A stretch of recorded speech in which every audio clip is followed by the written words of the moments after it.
Robert Kiyosaki, Ike Batista, Bernard Madoff, Patricia Kluge, Elizabeth Holmes, Aubrey McClendon. What is common between them?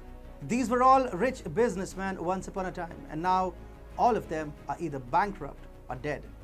Rags to riches stories dominate our social media timelines, but no one cares to read riches to rags stories simply because they are too demotivating. Every single businessman that I talked about did one big mistake in their career and was pretty much downhill from there on. Recep Tayyip Erdogan, the current Turkish president, though not a businessman, will be a similar case study for the coming generations.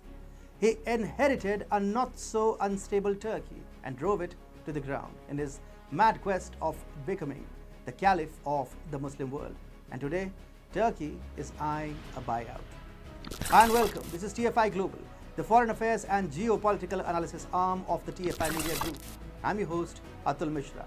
In this video, I will tell you about Turkey's free-falling economy and its potential buyout by the UAE. Let's begin. From challenging the authority of Saudi Arabia, the de facto leader of the Muslim world, and the Emiratis in the United Arab Emirates or the UAE, Turkey and its madman leader Recep Tayyip Erdogan have come a long way. Ankara is now willing to lie prostrate in front of the UAE regime so that the wealthy Emiratis can bail the country out of the acute financial distress it is currently facing. Reportedly, Ankara will host Abu Dhabi's Prince Mohammed bin Zayed Al Nahyan on Wednesday, and according to close sources, will attempt to serenade the prince to float a bloated bailout package. An official statement from the Turkish president's office read that the two leaders would discuss bilateral ties as well as steps that can be taken to expand cooperation. They would also exchange views on regional and international developments and ways to increase economic cooperation. The visit by the Crown Prince is his first official trip to Turkey since 2012 and the highest level visit by an Emirati official since relations hit a low over a series of regional tensions.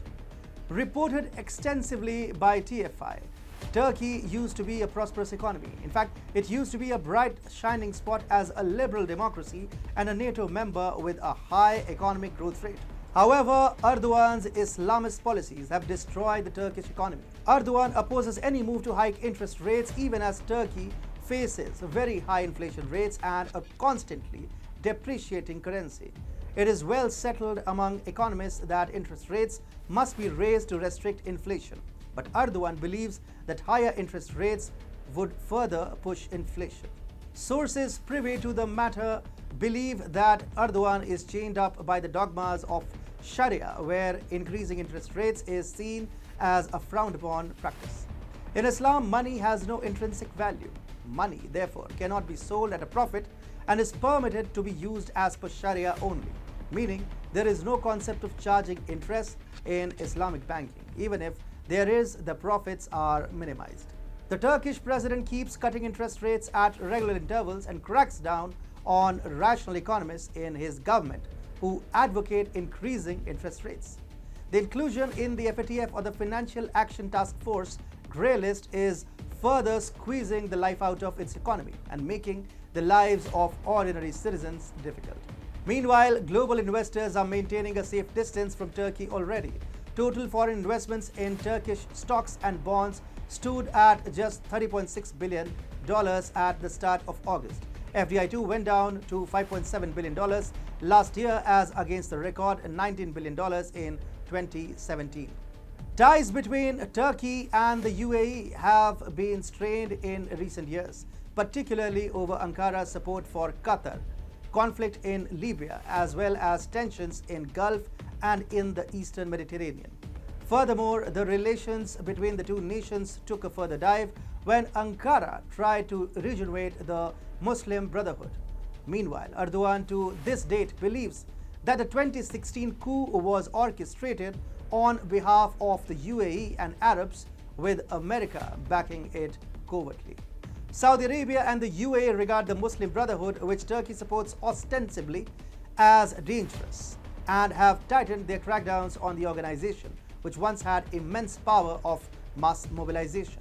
The Islamic bloc has its reasons to dread the Muslim Brotherhood. When popular protests fled across the region in 2011, the UAE and Saudi managed to curl them, but Egypt served as an example of the threat the Muslim Brotherhood could pose to their mode of absolute rule.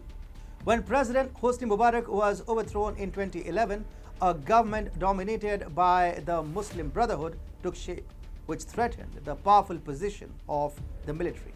It took a lot of planning and effort to take down the regime. The fear of a resurgent Islamic terror that originates from the Muslim Brotherhood is a global threat that has kept the world wary of it. However, in an attempt to pacify the UAE, earlier this year, Turkish officials asked some channels, including ones belonging to the Muslim Brotherhood, to end some of their political programmings. The continuous war in Libya, Mediterranean, funding Islamic activities in India, supporting Pakistan and China has put a lot of strain on Turkey's finances, which has massive international debts. The onslaught of COVID-19 pandemic has further worsened its economy. Thereby, the UAE, having a sovereign wealth fund of more than $800 billion, will be coming into the meeting with a high ground. If Turkey does not completely pin itself into the mat willingly, UAE will simply turn its back and move. And if UAE moves away, there's no way Saudi Arabia is coming for the rescue. And once the Arab world is angry, the repercussions are bitter. Ask Pakistan, which had to take loans to repay the loans given by Saudi Arabia.